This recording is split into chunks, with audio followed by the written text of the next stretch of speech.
नमस्कार साथियों, क्या आप एलडीसी 2026 के लिए तैयारी कर रहे हैं तो और उन 75 क्वेश्चन से आप डर रहे हैं जो कि इंग्लिश से आएंगे, है ना। तो आपको डरने की आवश्यकता नहीं है, क्योंकि आप लोगों के साथ में ये चैनल खड़ा है और मैं भी खड़ा हूं आप लोगों के साथ में। ठीक है, आज की क्लास में अपन टॉप 10 क्वेश्चन देखेंगे, मिक्स क्वेश्चन देखेंगे आपके सिलेबस के अकॉर्डिंग। ये क्वेश्चन, ये जो क्लासेस मैं दे रहा हूँ, रेगुलर क्लासेस दे रहा हूँ, ये क्लासेस आप लोगों की वो सीईटी वाले बच्चे भी दे सकते हैं और आप लोगों के हाई कोर्ट 4th ग्रेड वाले बच्चे भी दे सकते हैं। क्लास बड़ी शानदार क्लास रहेगी और आप लोग एंड तक बने रहना। अगर ये क्लास एंड तक देख ली तो आप लोगों का एक भी क्वेश्चन मिस नहीं होगा, एक भी क्वेश्चन गलत नहीं होगा, इतना विश्वास आप लोग कर सकते हो। तो चलो आज की क्लास अपन स्टार्ट करते हैं। Let's start the class without delay. मैं मार्कर ले लेता हूं और थोड़ा फोकस सेट कर लेता हूं, फिर अपनी क्लास को टेक ऑफ करते हैं।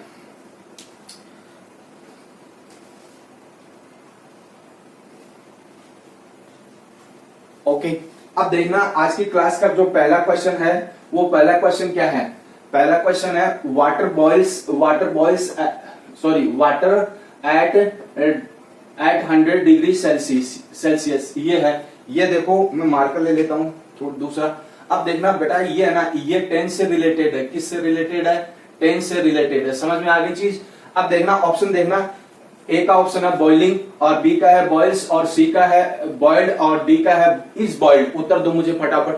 तो इसका उत्तर कौन सा रहेगा? इसका उत्तर ये रहेगा। ठीक है, साइंटिफिक, ठीक है, साइंटिफिक फैक्ट के लिए कौन से टेंस का यूज होता है? प्रेजेंट सिंपल टेंस का यूज होता है। साइंटिफिक फैक्ट यानी present simple is equal to verb plus S और ईएस। ठीक है, इसको इस तरीके से समझ लेना। ठीक है, ये साइंटिफिक फैक्ट है। साइंटिफिक फैक्ट के लिए प्रेजेंट सिंपल टेंस का यूज होता है। ठीक है, क्लास बड़ी शानदार क्लास रहने वाली है। ठीक है, अब देखना आगे दूसरा क्वेश्चन है कि आइडेंटिफाई द करेक्ट सेंटेंस। ये है ना, आइडेंटिफाई द करेक्ट सेंटेंस ये है। तो ये आप लोग इसे SVA इससे भी समझ सकते हो, या फिर आप टेंस से भी समझ सकते हो, क्योंकि टेंस के बेटा जी बहुत सारे क्वेश्चन बनते हैं। टेंस से रिलेटेड है वो, बहुत सारे क्वेश्चन बनते हैं, कोई गिनती नहीं है उसकी, कहीं से भी क्वेश्चन बना सकता है। तो आपको अच्छी तरीके से पढ़ना पड़ेगा और अच्छी तरीके से रिवीजन करना पड़ेगा, प्रैक्टिस करनी पड़ेगी। ठीक है, अब देखना आगे, ए का ऑप्शन देखना, he has went to Sikar, B का he has go to Sikar और सी का he has gone to Sikar और डी का he is go to Sikar. उत्तर दो मुझे फटाफट। इसका उत्तर राइट ऑप्शन कौन सा होगा? राइट ऑप्शन ये होगा। अब क्यों होगा देखना, हैज और हैव इन दोनों के साथ में थर्ड फॉर्म का यूज होता है। ठीक है, हैज और हैव के साथ में थर्ड फॉर्म का यूज होता है। ये होगा नहीं, क्योंकि यहाँ पर फर्स्ट फॉर्म दे रखी है। ही इज गो, ये होगा नहीं, और ही इज वेंट, ये ही हैज वेंट है ना, सेकंड फॉर्म दे रखी है, तो सेकंड फॉर्म होगी नहीं, तो ये ऑप्शन कट जाएगा। तो ऑप्शन, राइट ऑप्शन ये बचेगा सी वाला। ठीक है, C is the right option according to this question. ठीक है, अब देखना आगे। देखो बेटा जी, आप लोग है ना क्लास को थोड़ा लाइक भी कर दिया करो, ताकि हमारा भी मोटिवेशन बना रही। ठीक है ना, तो लाइक भी कर दिया करो आप लोग। ठीक, अब देखना, और दबा के शेयर भी कर दिया करो, ताकि दूसरों का भी भला हो जाए। अब देखना तीसरा क्वेश्चन देखना, बोर्ड की तरफ ध्यान होना चाहिए आप लोगों का। आई इंग्लिश फॉर 10 ईयर्स, ये है, तो ए का नाउ। ठीक है, ये है फॉर 10 ईयर्स नाउ, ये दे रखा है। और ए का ऑप्शन देखना, ये कहीं ना कहीं किससे रिलेटेड है? 10 से रिलेटेड ही है बेटा जी। ठीक है, 10 से रिलेटेड ही है। आई एम टीचिंग है ना, या फिर आई हैव बीन टीचिंग, या फिर टॉट, या फिर डी का है टीच। उत्तर दो मुझे फटाफट, है ना। ए का तो ऑप्शन है आई एम टीचिंग, और बी का है हैव बीन टीचिंग, और सी का है टॉट, और डी का है टीच। उत्तर दो, खड़काओ टाबरो उत्तर कौन सा रहेगा? इसका उत्तर ये रहेगा। कौन सा रहेगा? इसका उत्तर ये रहेगा। यानी देखो, अगर मैं आप लोगों को बता देता हूं, सिंस फॉर अगर प्रेजेंट में है तो हैज, हैव, बीन। ठीक है, बीन प्लस वर्ब में आईएनजी को ढूंढना है। अब यहां पर ये प्रेजेंट दे रखा है ना, फोर का यूज हुआ प्रेजेंट में दे रखा है, तो ए का ऑप्शन बी का ऑप्शन ये राइट ऑप्शन होगा। ठीक है, इस तरीके से आप लोगों को ध्यान में रख लेना। एक बार स्क्रीनशॉट ले लो फटाफट, आगे और बताऊं मैं आप लोगों को। ले लिया स्क्रीनशॉट, ले लिया क्या? अब देखो आगे बढ़ने से पहले एक और चीज है, वो ये है कि आप मुझे कमेंट बॉक्स में जाकर जरूर बताना कि क्लास कैसी लगी कैसी नहीं। और एक और चीज है कि कमेंट बॉक्स में यह भी लिखना कि आपका स्कोर कितना बैठ रहा है कितना नहीं। ठीक है ना, वो सारी की सारी चीजें मुझे पता होनी चाहिए, है ना। और दूसरी बात यह है कि आप क्लासेस को लाइक करके जाया करो ताकि हमारा भी मोटिवेशन बना रहे। ठीक है ना, और सपोर्ट भी करके जाना और अपने दोस्तों के ग्रुप में भी शेयर करना ताकि उनका भी भला हो जाए। ठीक है ना, तो इसी के साथ में अपन आगे बढ़ते हैं। देखो चौथा क्वेश्चन है, the teacher is explaining the lesson. ये है वॉइस से रिलेटेड है क्वेश्चन ये। ठीक है, वॉइस से रिलेटेड है। अब कुछ जो विद्वान लोग हैं वो ये कहेंगे कि सर ये तो इजी बता रहे हो, तो बेटा जी इजी में ही फंसते हैं। गलत है ना, गलत इजी क्वेश्चन ही गलत होते हैं। क्यों? क्योंकि अपन और कॉन्फिडेंस के चक्कर में उसको गलत कर बैठते हैं, और जब इजी क्वेश्चन गलत हो जाए तो ऑटोमेटिक बैकफुट पे चले जाते हैं। इस बात को आप लोगों को ध्यान में रखना है। ठीक है ना, तो ए का ऑप्शन देखना, the the lesson was explained by the teacher. ये है ए का ऑप्शन। बी का ऑप्शन है the lesson is explained by the teacher, ये बी का है। सी का है the lesson is being explained by the teacher, और डी का है नन। उत्तर खड़काओ भाई फटाफट। तो उत्तर कौन सा रहेगा? इसका आंसर, राइट आंसर ये रहेगा। अब क्यों रहेगा राइट आंसर? बताऊं क्या रहे? अब देखो राइट आंसर क्यों रहेगा। पहली बात तो ये कि यहां पर ये क्या दे रखा है, ये इज दे रखा है, is equal to present tense, ये आ गया। तो कभी भी जब भी आप वॉइस के क्वेश्चन करो तो एक रूट है, यानी रूल है एक, जो कि काफी इंपॉर्टेंट रूल है जिसे रूट रूल भी कहा जाता है।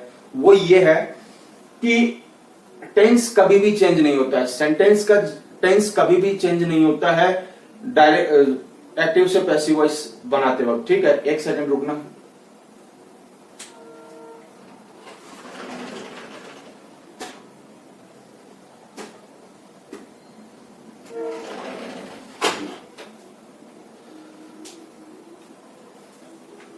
है ना, टेंस कभी भी नहीं चेंज होता है। ठीक है ना, इससे ही आप लोग पकड़ लोगे,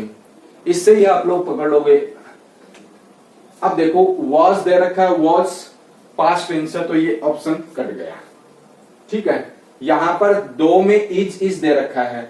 अब देखना दूसरा रूल क्या है कि जब वर प्लस आईएनजी दे रखी हो सेंटेंस में, वर प्लस आईएनजी दे रखी हो सेंटेंस में, तो आपको क्या ढूंढना है? आपको ढूंढना है बीइंग प्लस वर्ब की third form, being plus verb की थर्ड फॉर्म ढूंढना है।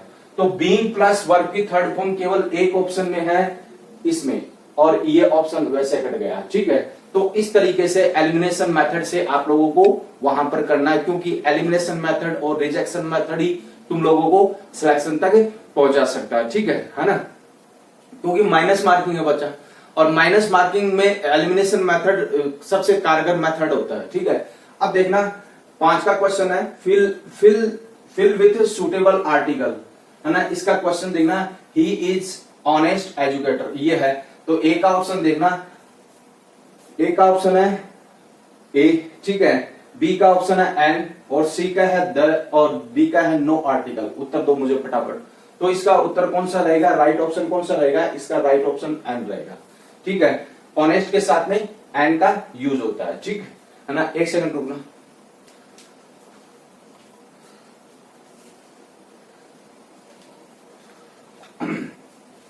अब देखो आगे छठा क्वेश्चन देखना, है ना।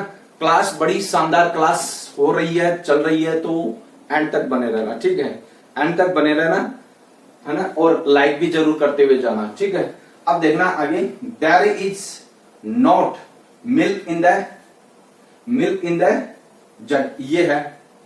तो ये देखो, ये किससे रिलेटेड है? ये डिटर्मिनर से रिलेटेड है। किससे रिलेटेड है? डिटर्मिनर्स से रिलेटेड है। आपके सिलेबस में बाकायदा दे रखा है भाई, ठीक है। अब देखना आगे, ए का ऑप्शन है मैनी और बी का है सम और सी का है एनी और डी का है फ्यू। उत्तर दो मुझे फटाफट। तो इसका राइट ऑप्शन कौन सा होगा? इसका राइट ऑप्शन होगा एनी, ठीक है। अब क्यों होगा बताऊं? अब देखो क्यों होगा, देखो डिटर्मिनर की जहां पर बात आए वहां पर नोट जहां पर लगे वहां पर आपको एनी को ढूंढना है, बस दैट्स इट, और कुछ नहीं है। क्योंकि एनी कहीं ना कहीं नेगेटिवनेस को क्वालिफाई करता है और यहां पर नोट है तो एनी का यूज आएगा, ठीक है।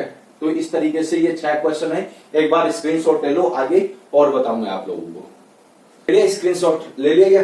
अब देखो आगे, आगे देखना कि 7 का क्वेश्चन है वो ये है सिनोनिम ऑफ विजडम, ये है।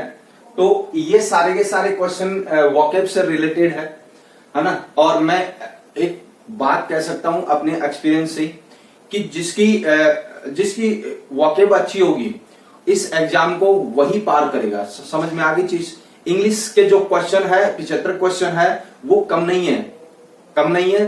तो जिसकी वोकैब अच्छी होगी वही इस एग्जाम में बाजी मारेगा, ठीक है ना। तो वोकैब को अच्छी तरीके से तैयार कर लेना, ठीक है ना। तो विजडम का आपको सिनोनिम बताना है। तो ए का ऑप्शन है फुलिशनेस, बी का है इंटेलिजेंस और सी का है ब्रेवरी और डी का है ग्रीड। उत्तर दो मुझे फटाफट। तो इसका राइट ऑप्शन कौन सा होगा? इसका राइट ऑप्शन होगा इंटेलिजेंस। ये विजडम का सिनोनिम इंटेलिजेंस है ना। तो आज का क्वेश्चन देखना, एंटोनिम ऑफ प्रोफेशनल, ठीक है। एंटोनिम ऑफ प्रोफेशनल, तो प्रोफेशनल का आपको एंटोनिम बताना है। समझ में आ गई? तो प्रोफेशनल का एंटोनिम बताना है। तो ए का ऑप्शन देखना एक्सपर्ट और बी का है एमेच्योर और सी का है स्किल और डी का है मास्टर। उत्तर दो मुझे फटाफट। इसका एंटोनिम क्या होगा? इसका एंटोनिम होगा राइट ऑप्शन, ये होगा एमेच्योर, इसका राइट ऑप्शन होगा, ठीक है। ये एक्सपर्ट है, स्किल्ड है, ये मास्टर है, ये कहीं ना कहीं प्रोफेशनल से ही रिलेटेड है ना। तो एक 9 का क्वेश्चन है synonym of abundant, synonym of abundant. अब देखना इसका एक का ऑप्शन देखना स्केयर, बी का है प्लेंटीफुल और सी का है रेयर और डी का है लेस। उत्तर दो मुझे फटाफट। तो इसका राइट ऑप्शन कौन सा होगा? इसका राइट ऑप्शन बी वाला इसका राइट ऑप्शन होगा। समझ में आ गई चीज, है ना। अब देखना 10 का क्वेश्चन देखना ट्रांसलेशन ऑफ कार्यालय आदेश, ठीक है। ये सारे के सारे टॉपिक है वो बाकायदा तुम लोगों के सिलेबस में मेंशन करके दे रखा है और मैं आप लोगों को सिलेबस के अकॉर्डिंग ही एमसीक्यू सीरीज दे रहा हूं, ठीक है, ताकि आप लोग कंफ्यूज नहीं हो, वहां पर आप लोगों की अच्छी तरीके से प्रैक्टिस हो जाए, ठीक है ना। तो ए का ऑप्शन देखना ऑफिस नोट और बी का है कार्यालय आदेश का आपको ट्रांसलेशन बताना है। और ट्रांसलेशन मैं बता देता हूं, ट्रांसलेशन है ना, ट्रांसलेशन वाइसा वर्षा आती है, ट्रांसलेशन वाइसा वर्षा आती है बेटा जी, ट्रांसलेशन है वो वाइसा वर्षा आती है। इंग्लिश टू हिंदी भी पूछ लेते हैं, इंग्लिश टू हिंदी भी पूछ लेते हैं और हिंदी टू इंग्लिश भी पूछ लेते हुए, है ना। तो इस चीज को आप लोगों को ध्यान में रख लेना है ना। तो कार्यालय आदेश का आपको ट्रांसलेशन बताना है हिंदी सॉरी इंग्लिश वाला, ठीक है। तो ए का ऑप्शन है ऑफिस नोट, बी का है ऑफिस ऑर्डर, सी का है ऑफिस लेटर और डी का है ऑफिस सर्कुलर। उत्तर दो मुझे फटाफट। अरे ध्यान कहां पे तुम लोगों का? यहाँ पे होना चाहिए, ध्यान बोर्ड की तरफ होना चाहिए। अब देखो इसका राइट ऑप्शन कौन सा होगा? इसका राइट ऑप्शन ऑफिस ऑर्डर, इसका राइट ऑप्शन होगा। समझ में आ गई चीज, है ना। तो ये 10 क्वेश्चन है, तो एक बार स्क्रीनशॉट ले लो इसका, ले लिया स्क्रीनशॉट, ले लिया क्या? बस बेटा जी आज की क्लास में इतना ही है, ठीक है। और मुझे कमेंट बॉक्स में जाकर कमेंट करके जरूर बताना कि आपको ये क्लास कैसे लगी कैसे नहीं, ठीक है।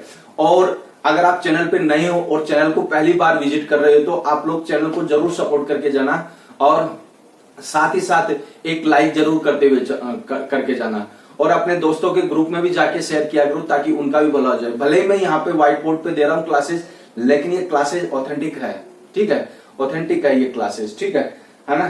तो और दूसरी बात ये कि और अपना जो अपनी जो टाइमिंग है यानी क्लास की टाइमिंग है वो शाम को 7:15 बजे आती है।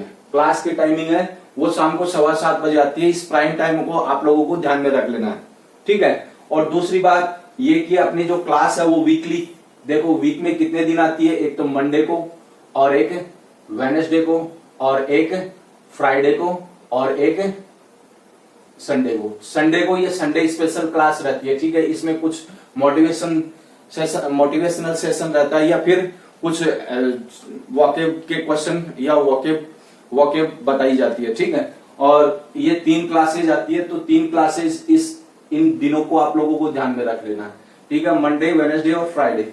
बीच में जो गैप मिलता है आप लोगों को, टाइम मिलता है, उसमें रिवीजन किया करो और साथ ही साथ प्रैक्टिस किया करो। जितनी आप प्रैक्टिस करोगे उतने ही आप पारंगत होते जाओगे, ठीक है, एक्सपर्ट होते जाओगे, तो आप लोगों को कंफ्यूजन नहीं होगा वहां पर, तो है ना। तो इसी के साथ में इस क्लास को यहीं पे एंड करते हैं। मिलते हैं नेक्स्ट क्लास में। जय हिंद, जय भारत।